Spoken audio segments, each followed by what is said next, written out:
샬롬, 당신은 이 땅에 속해 있지 않습니다. 요한복음 17장 16절. 복음의 신조 제7장 형통은 나의 것입니다. 물질 축복은 단계적으로 증가한다.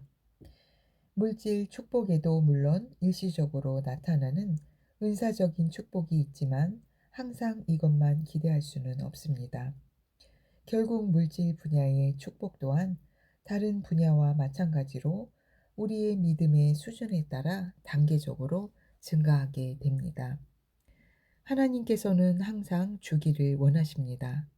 그러나 물질을 다루는 능력이 제대로 훈련되지 않은 사람에게 많은 물질이 주어진다면 이는 오히려 재앙이 될 수 있습니다. 일반적으로 처음에는 광야에 이스라엘 민족처럼 기본적인 의식주를 공급받는 단계에서 시작됩니다.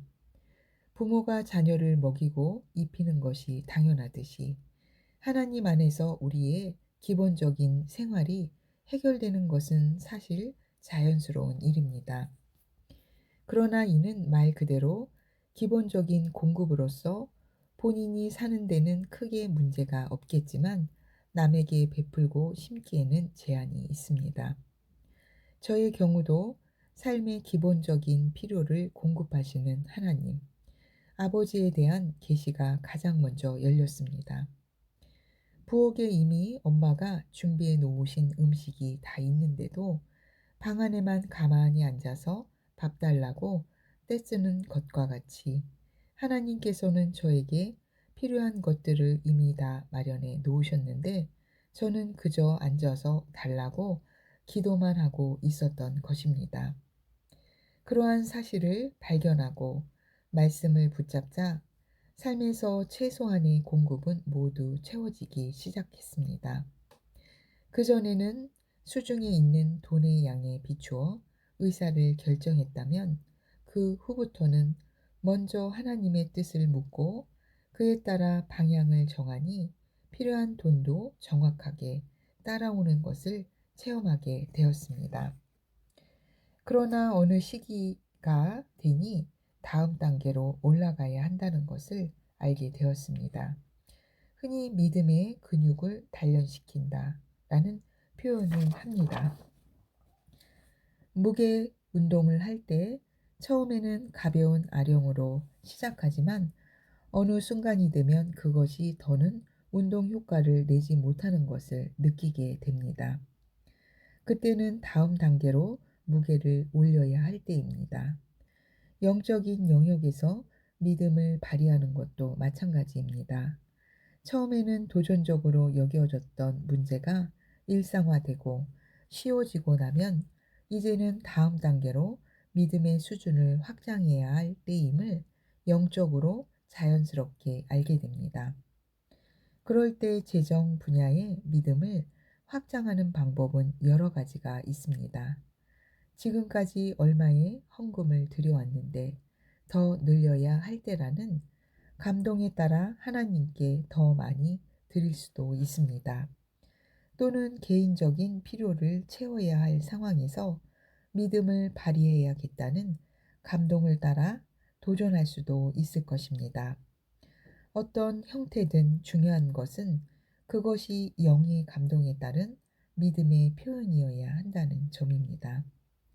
그것이 아니라 율법적인 부담이나 개인적 욕심에 의한 것이라면 이는 하나님 왕국의 법칙에서 벗어난 것으로서 그에 따른 결과를 볼 수 없을 것입니다. 이렇게 믿음이 확장되는 과정 가운데 제 삶에서는 말할 수 없이 수많은 간증들이 있었습니다. 그리고 영적으로 더 성장하면서는 특별히 따로 구하지 않고 무언가 필요하다고 생각만 해도 주시는 단계에 이르게 되었습니다.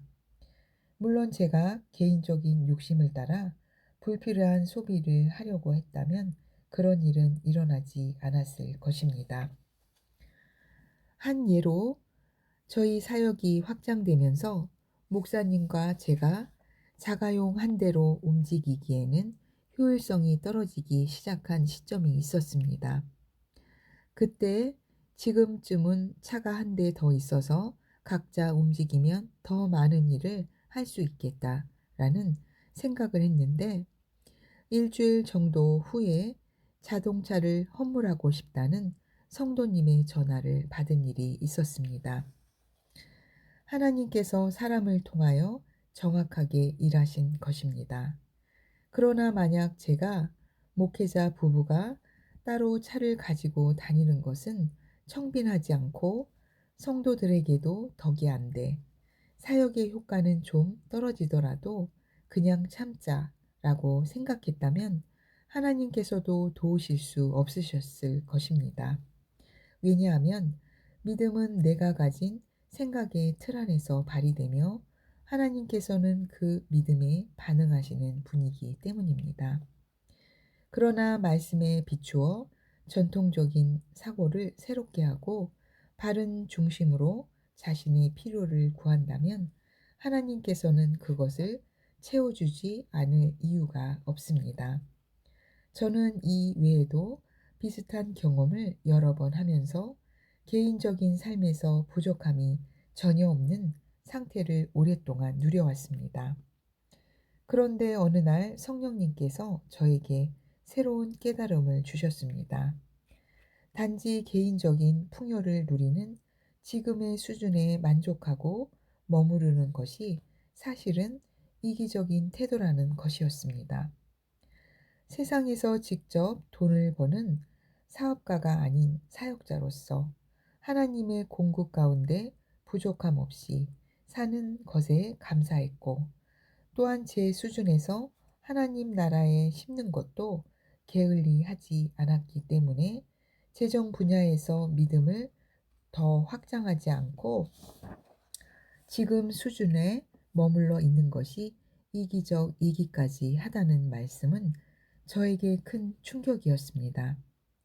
그러나 앞서 언급한 그리스도인의 부요와 하나님 나라의 확장에 대한 계시가 열리면서 사역자나 사업가를 막론하고 믿음의 사람들이 부요를 구하고 초자연적인 형통을 누려야 하는 이유를 점점 깨닫게 되었습니다.